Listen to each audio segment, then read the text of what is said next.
The call came on a rainy Thursday. A voice, trembling with urgency, told me my husband had died in a car accident. No survivors, they said. I dropped the phone, my breath caught somewhere between disbelief and numbness. Outside, thunder cracked across the sky, echoing the noise in my mind. The world tilted and crumbled as I stared at the doorway, expecting him to walk in any second and tell me it was all a mistake. But he didn't. Instead, I buried an empty coffin and tried to learn how to sleep in a bed that now felt like a grave. 3 years later, I was finally starting to live again. I had found laughter where silence used to live. And in a twist no one saw coming, I married the one man who helped me find that laughter, his brother. That's when my husband came back. Alive. And that's when my revenge began. My name is Cassandra Bell, and I was 35 when I discovered my husband had faked his own death. I had grieved, mourned, and even rebuilt my life.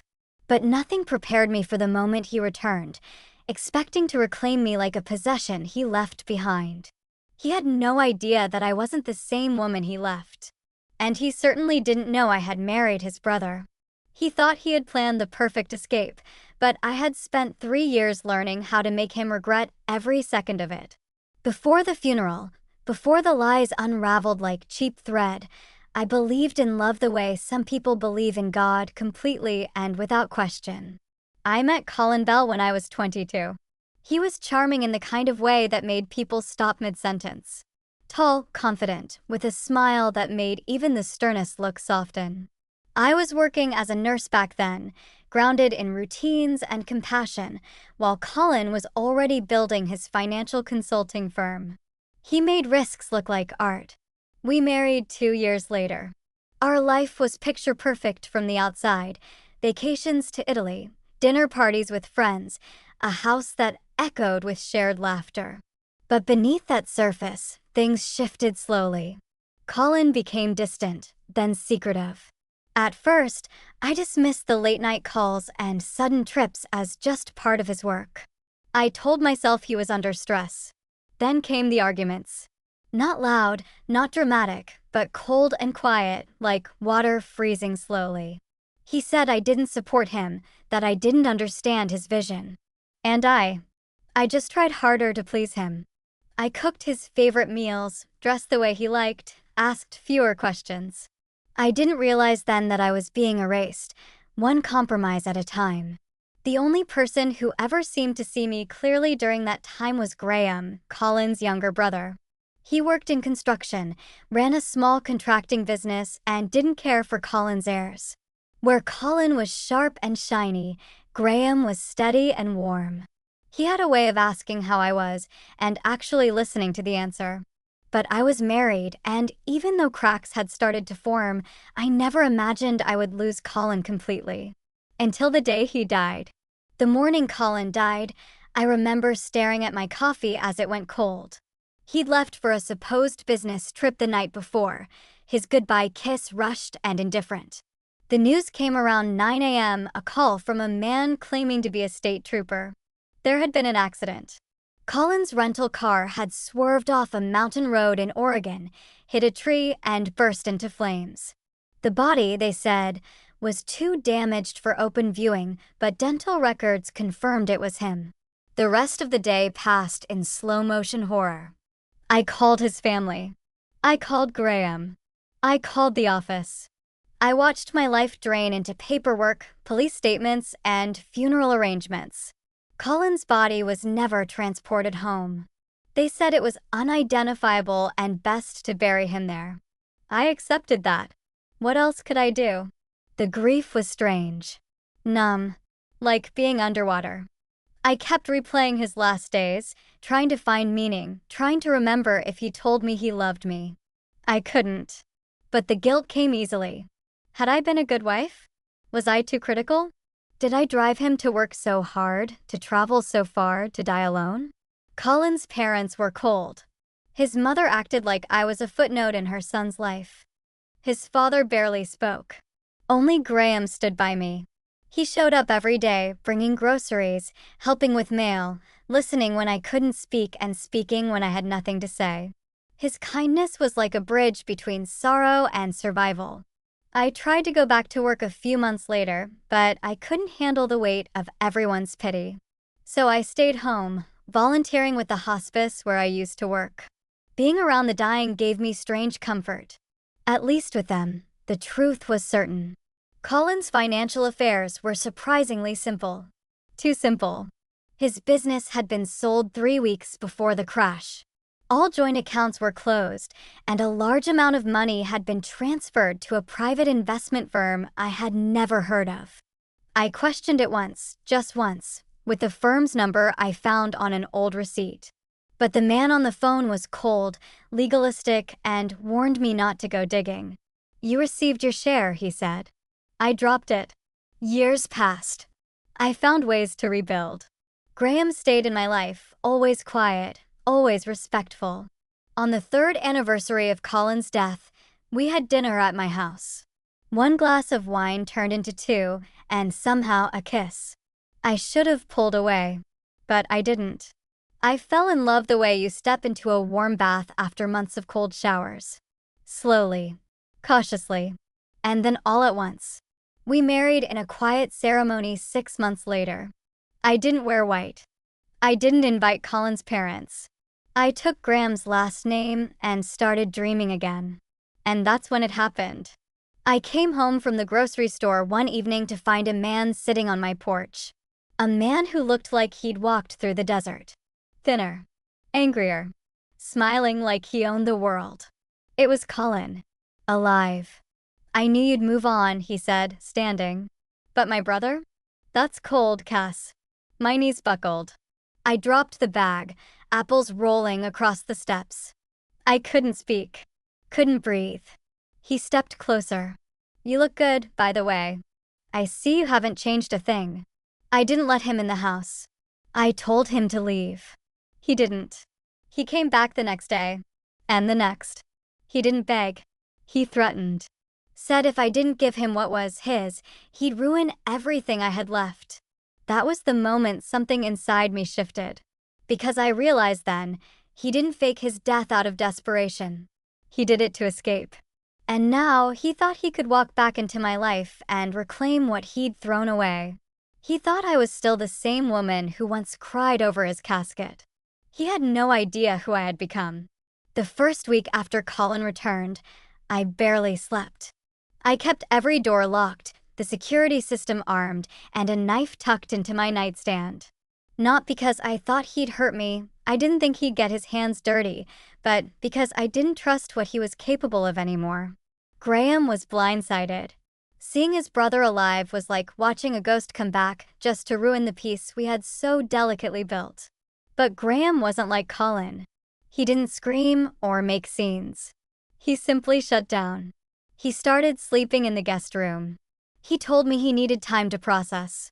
But I knew he was drowning in guilt, torn between loyalty to the woman he loved and the brother who had just ripped open his own grave. Colin, meanwhile, moved fast. He sent letters, emails, left voicemail after voicemail filled with veiled threats. At first, he demanded money.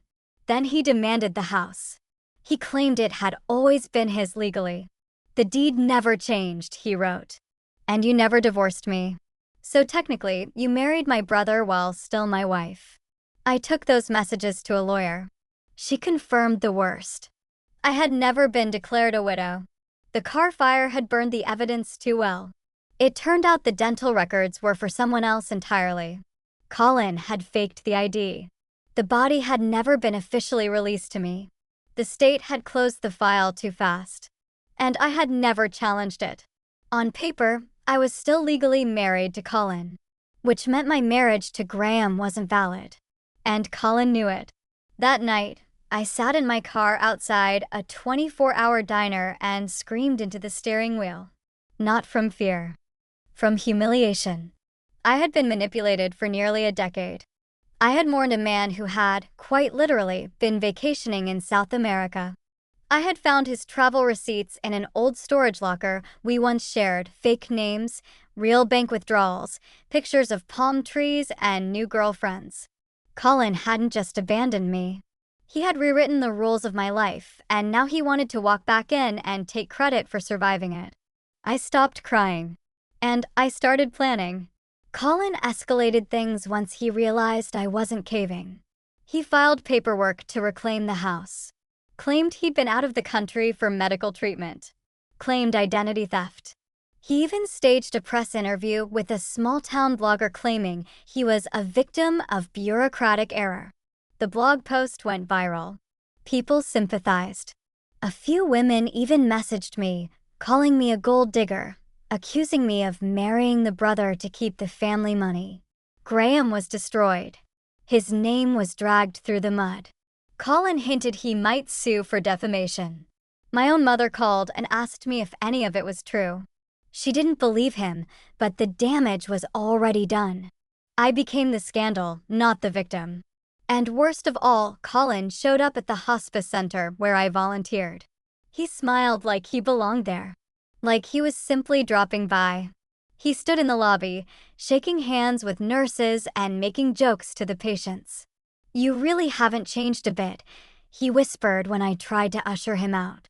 Still pretending to be the saint in the story. I stared him down.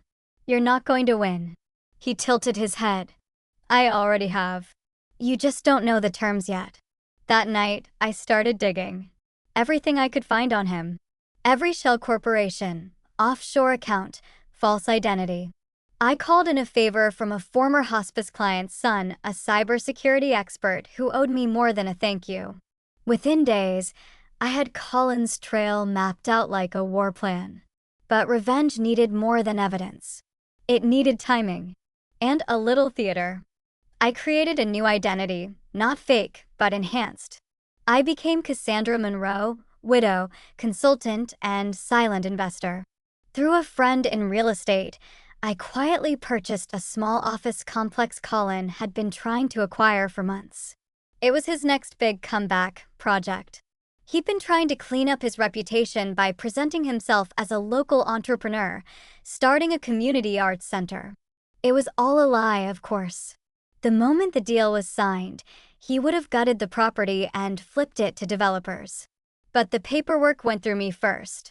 He never saw it coming. 2 days after I finalized the purchase, Colin tried to finalize his own bid.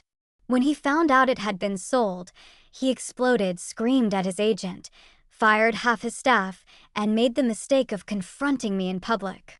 "You stole it from me," he hissed in the middle of a parking lot. "No," I replied. "I protected it from you." He turned red. "You don't even know what you're doing." "Actually," I said calmly, "I know exactly what I'm doing. And you're going to help me finish it." That was phase 2. Using everything I'd gathered, I built a legal case. Identity fraud. Real estate fraud. Tax evasion. My lawyer helped me present it as a civil suit, one that could be settled quietly or taken public if Colin pushed. He had no way to counter it. His only bargaining chip, the threat to reveal my bigamy, was useless. I'd already filed a petition for annulment on my marriage to Graham the moment Colin resurfaced. I did it publicly, legally, and with grace. There was no scandal left to exploit. The final nail was a video. One I found buried in his own forgotten hard drive. A drunken night in Brazil. Him, bragging to friends about faking his death. Laughing. Explaining how easy it was. It wasn't admissible in court. But it was more than enough for leverage. I sent it to him with one line, "Checkmate." He disappeared 2 days later. Packed up whatever identity he was using and vanished. Just like before. Only this time I knew it wasn't victory. It was retreat. Colin ran. Again. But this time, I was ready. I had predicted his next move. And I had set the stage long before he realized he was being watched. I used his own escape pattern against him. The same fake identity he had used in Brazil, under the name Peter Langford, had left digital crumbs, old hotel bookings, a yacht rental, a condo lease in Panama registered under a shell company he thought was clever. But I had already purchased the rights to that shell company weeks before. Quietly. Legally.